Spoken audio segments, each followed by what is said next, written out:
السلام علیکم دوستانو، په دې هیله چې ټول به راته روغ او جوړ یاست. بنګلادیش په لوبه کې افغان ولس کلونو ځوانانو ته ستره ماتې ورکړه. د افغانستان ولس کلونو کرکټ ملي لوبډلې درې اړخیزې سیالۍ په پایلوبه کې بنګلادیش ولس کلونو افغانستان ته په 6 ویکټو ماتې ورکړه او دغه پایلوبې جام بنګلادیش لوبډلې وګټي.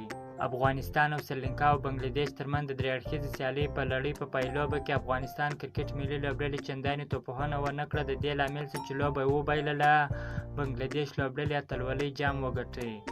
د افغانستان ولس کلنې کم عمره ملي لوبډلې د روانې درې اړخیزې سیالۍ په پایلوبو کې د لوبې پچه وګټله. لومړی د توپوهنې پرېکړه وکړه چې د ټولو لوبغاړو په زیان سره 143 منډې جوړې کړې، چې محمد هارون په تر ټولو زیاتې 65 منډې جوړې کړلې.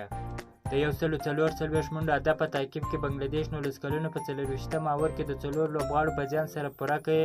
د 3 لوبو په ګټلو سره د درې اړخیزې سیالۍ په پایلوبو کې اتلولي وګټله.